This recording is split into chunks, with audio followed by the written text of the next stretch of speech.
Shalom, saudara dan saudari yang terkasih dalam Tuhan kita Yesus Kristus.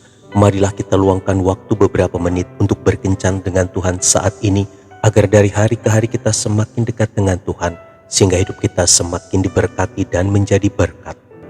Bacaan dari surat Yakobus bab 1 ayat 26. Jikalau ada seorang menganggap dirinya beribadah tetapi tidak mengekang lidahnya, ia menipu dirinya sendiri, maka sia-sialah ibadahnya.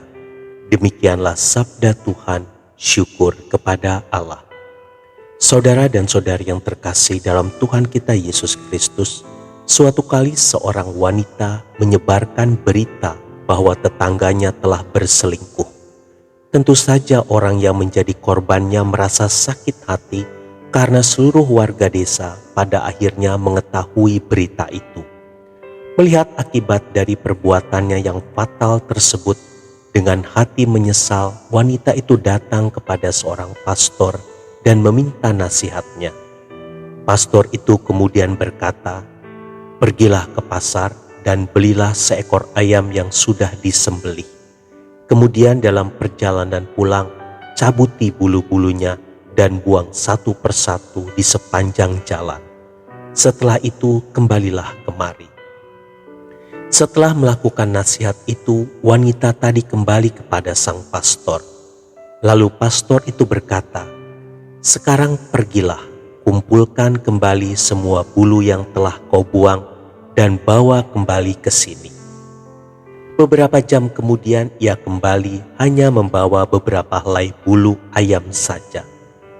Pastor itu berkata, "Lihat, sangat mudah mencabuti bulu ayam dan menyebarkannya kemana saja, namun sangat tidak mungkin untuk mengumpulkannya kembali. Begitu pula dengan sebuah berita, tidak sulit untuk menyebarkan gosip, tetapi sekali diberitakan, kita tidak akan pernah bisa memperbaiki keadaan secara utuh seperti sedia kala." Saudara dan saudari yang terkasih dalam Tuhan kita Yesus Kristus, dalam hidup sehari-hari, dosa lidah mungkin merupakan dosa yang paling sering kita lakukan. Berbohong, gosip, memfitnah, membicarakan orang, marah-marah, mengucapkan kata-kata kotor dan porno, mengutuki, bohong, dan menghujat Tuhan. Dosa lidah ringan untuk dilakukan, tetapi akibatnya bisa besar dan berlarut-larut. Yakobus mengatakan, walaupun kita rajin beribadah, tetapi jika tidak bisa mengekang lidah, maka sia-sialah ibadahnya. Yakobus 1 ayat 26. Oleh karena itu, berhati-hatilah dengan lidah, dengan menanamkan prinsip, cepat mendengar tetapi lambat untuk berkata-kata. Tuhan Yesus memberkati. Marilah kita berdoa dalam nama Bapa dan Putra dan Roh Kudus. Amin. Tuhan Yesus, ajarilah aku untuk cepat mendengar, tapi lambat untuk berbicara. Terkadang setiap perkataan yang keluar dari mulutku, keluar karena ungkapan kecewa dan sakit hati, sehingga banyak orang menjadi marah dan kecewa dengan perkataanku.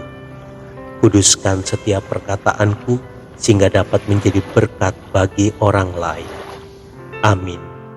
Dalam nama Bapa dan Putra dan Roh Kudus. Amin.